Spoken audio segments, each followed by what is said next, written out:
Yes girls, so in this chapter our today's topic is indicators. क्या होते हैं indicators? As its name is showing, they are indicating, क्या indicate कर रहे हैं? They are indicating whether the substance is acid or base. And how they are indicating? They carry out or they bring out change in themselves, in their physical properties. They change their physical properties to indicate whether the substance added to them is acid or base. Indicators are the substances that bring out change in themselves when some acid or base is added to them. कई तरह के होते हैं, ठीक है. It's not always कि indicator एक ही तरह के हो. मैन मेड मतलब सिंथेटिक इंडिकेटर्स या केमिकल इंडिकेटर्स होते हैं. कुछ ऑल्फैक्टरी इंडिकेटर्स होते हैं. ऑल्फैक्टरी इंडिकेटर्स कौन से होते हैं? वो इंडिकेटर्स जो कि अपने स्मेल में चेंज करके उनकी स्मेल के चेंजेस से हम पता लगाते हैं कि जो चीज ऐड की गई है, जो सब्सटेंस ऐड किया गया है, वो एसिड है या बेस है. कौन कौन से होते हैं? वनीला एक्सट्रैक्ट होता है, फिर अनियन एक्सट्रैक्ट भी होता है, जिससे हम पता लगा लेते हैं कि जो चीज एडेड है उसमें वो एसिड है या बेस है. नेचुरल इंडिकेटर्स में कौन सा पढ़ेंगे हम? That is litmus. जब से एसिड और बेस चैप्टर स्टार्ट हुआ है, आपने कई बार इस चीज का नाम सुना है कि लिटमस पेपर को से हम चेक कर रहे हैं कि whether the substance is acid और base. Now what is litmus? It is extracted from lichens. Original color of litmus is purple, but in lab it is used as red and blue litmus. Right? In the very first video, this is the thing I have told you कि litmus का जो natural color है वो purple है, मगर इसमें से हम क्या करते हैं? हम red और blue पेपर्स बना लेते हैं. हम क्या करते हैं? इसी के एक्सट्रैक्ट में हम पेपर डिप करते हैं. जब हम पेपर डिप करते हैं तो वो या तो रेड कलर में चेंज होता है या ब्लू कलर में. और रेड वाला यूज होता है बेस के टेस्ट के लिए, क्योंकि बेस क्या करता है? रेड लिटमस को ब्लू कर देता है. See it's alkali. एल्कली मतलब वो बेस जो पानी में घुला हुआ है. या तो देख रहे हो आप, वाटर सोल्यूशन ही है, ये एक्वा सोल्यूशन है, तो ऑब्वियसली एल्कली है. बेस पानी में घुल गया तो एल्कली बन गया.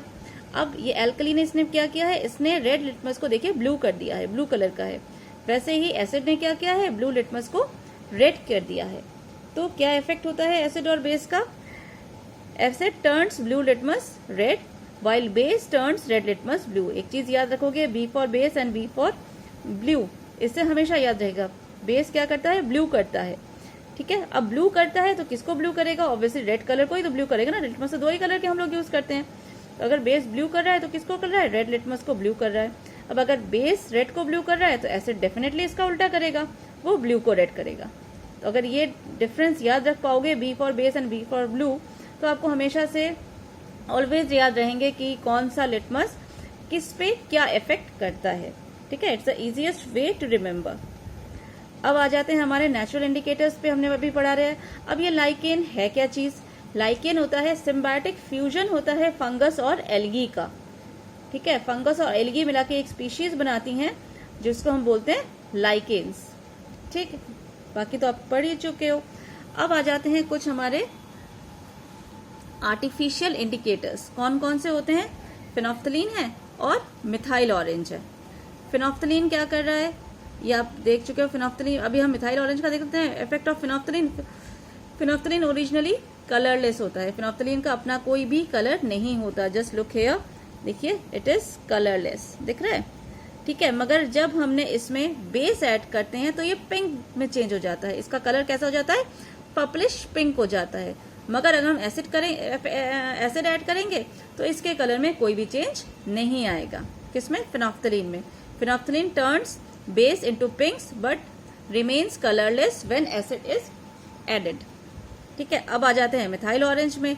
मिथाइल ऑरेंज का एक्चुअल जैसे नाम से पता चल रहा है कि कलर कैसा होना चाहिए? ऑरेंज होना चाहिए. तो इसका ओरिजिनल कलर क्या है? इसका ओरिजिनल कलर ऑरेंज है. अगर हम एसिड ऐड करेंगे तो ऑरेंज से वो रेड में चेंज होगा, और बेस ऐड करेंगे तो ऑरेंज से येलो में चेंज हो जाएगा. मिथाइल ऑरेंज चेंजेस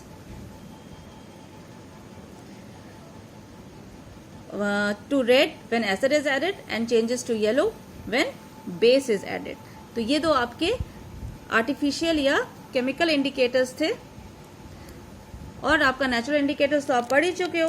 कौन सा है आपका नेचुरल इंडिकेटर? है आपका लिटमस. लिटमस किससे बन रहा है? लाइकेन से बन रहा है. लाइकेन क्या चीज है? हमारे एल्गी और फंजाई का कॉम्बिनेशन है. अब आ जाते हैं हमारे ऑल्फैक्टरी इंडिकेटर्स.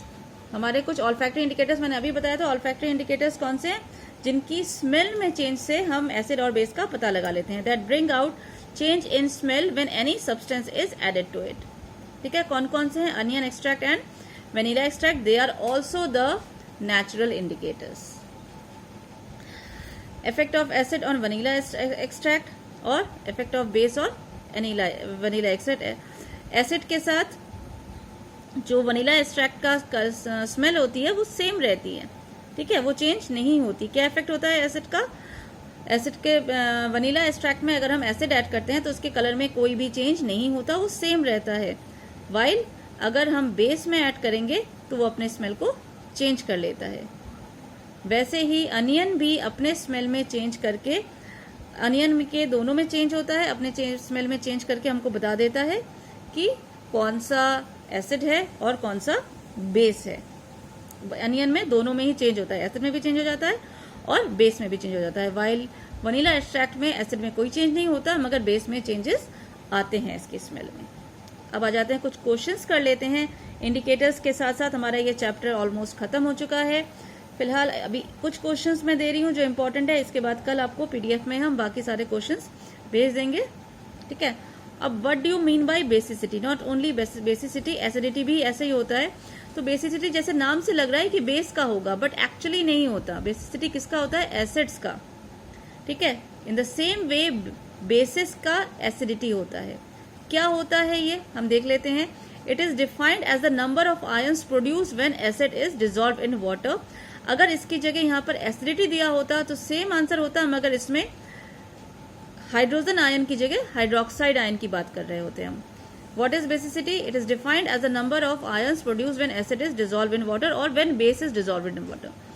Suppose हमने किसी भी बेस को, जब हमने बताया था कि उसकी स्ट्रेंथ कैसे चेक करते हैं, किसी भी बेस या किसी भी एसिड को जब हम पानी में घोल देते हैं तो जितने हाइड्रोजन या हाइड्रोक्साइड आयन वो रिलीज करता है उसको उसकी बेसिसिटी या एसिड की बेसिसिटी या बेस की एसिडिटी कहते हैं, ठीक है।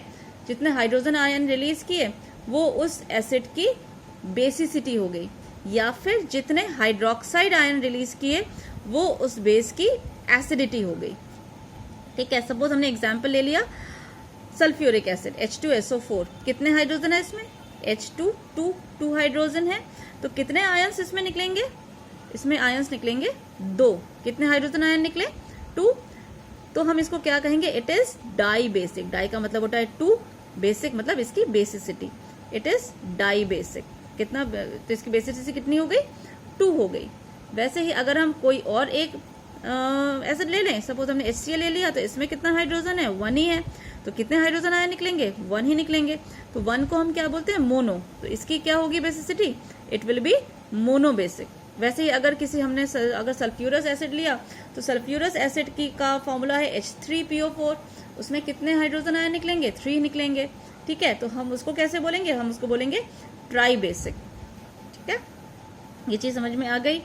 To which category acetic acid belongs? Acetic acid आपको पता है नेचुरल एसिड है, ऑर्गेनिक एसिड है, और मैंने आपको बताया था कि जितने भी ऑर्गेनिक एसिड्स होते हैं they all are weak acids. जितने भी ऑर्गेनिक नेचुरल एसिड्स हैं they all are weak acids. Write the effect of dilute HCl on Na2CO3। आपको पता है HCl एसिड है, Na2CO3 सोडियम कार्बोनेट बेस है, तो क्या होगा?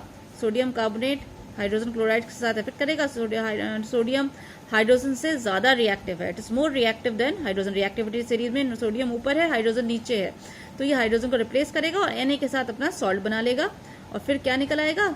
पानी and carbon dioxide. And carbon dioxide को हम कैसे चेक करते हैं? कार्बन डाइऑक्साइड गैस रिलीज हो रही है, इसको चेक करने का एक बहुत कॉमन वे है कि ये लाइम वाटर के कलर को मिल्की कर देता है। It turns, carbon dioxide turns lime water. What is lime water? It's aqueous solution of calcium hydroxide. इसके कलर को जनरली वो कलरलेस होता है, मगर कार्बन डाइऑक्साइड अगर हम लाइम वाटर में पास करवाते हैं तो वो इसके कलर को मिल्की का, कैल्शियम हाइड्रोक्साइड के या लाइम वाटर के कलर को इट टर्न्स मिल्की कर देता है। Which of the following hydroxide is not alkali? कौन सा एल्कली नहीं है? ये बेस तो सारे ही आप देख रहे हो सब में OH लगा हुआ है, तो एल्कली नहीं है मतलब क्या हो गया? कौन सा इसमें वाटर में नहीं घुलता है? तो NH4 एल्कली है, और सोडियम हाइड्रोक्साइड भी एल्कली है। ये दोनों एल्कली हैं, तो कौन सा नहीं है?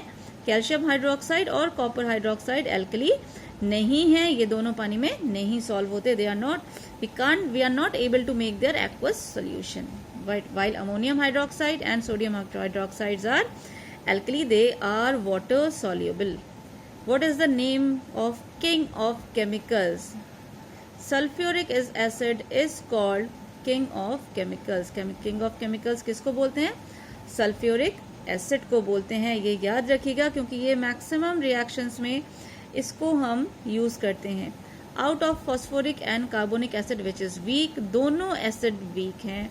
Mostly sulphuric acid, nitric acid, hydrochloric acid के अलावा जितने भी एसिड हम लोग नॉर्मली काउंट करते हैं और सल्फ्यूरस एसिड, इनके अलावा जितने भी एसिड हम काउंट करते हैं, they all are counted as, most of them are counted as weak acid.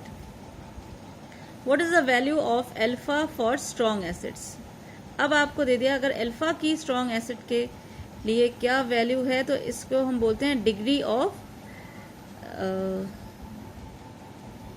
Ionization Isaac. ठीक है, तो ये डिग्री कितनी होती है, इसको हम स्ट्रॉन्ग एसिड का जो अल्फा होता है वो डिग्रीज में काउंट होता है, और वो डिग्री कितनी होती है इसकी ionisation degree, that is 30 degree. ठीक है, 30 डिग्री होता है, ये याद रखिएगा. ये चीज भी आप लोग पढ़ चुके हो. Name the acid present in lemon, tomato and curd, ये मैंने आपको करने के लिए दिया था और कई बच्चों ने बहुत अच्छा करके दिखाया था. लेमन में होता है हमारा साइट्रिक एसिड, टोमेटो में होता है ऑक्सैलिक एसिड, और कर्ड में क्या, आपके जितने भी मिल्क प्रोडक्ट हैं सब में लैक्टिक एसिड प्रेजेंट होता है. Write the value of pH at which our body works. Our body, हमारे बॉडी का जो नॉर्मल पीएच है दैट इज 7 से 7.8 तक होता है, जिसमें हमारी बॉडी प्रॉपरली वर्क कर पाती है. How we come to know that our milk has turned sour. तो मिल्क का जो नॉर्मल पीएच है that is 6.6. When it's falls down, जब यू लेन्स डाउन और falls down of 6.6, it becomes sour, क्योंकि वो एसिड की तरफ मूव करने लगता है. आपको पता है एसिड का जो टेस्ट है दैट इज सोर. ठीक है, so this is all about this chapter. I think you understood it. Still, if you don't understand anything, do ask me. Tomorrow we will do the question answers of this chapter.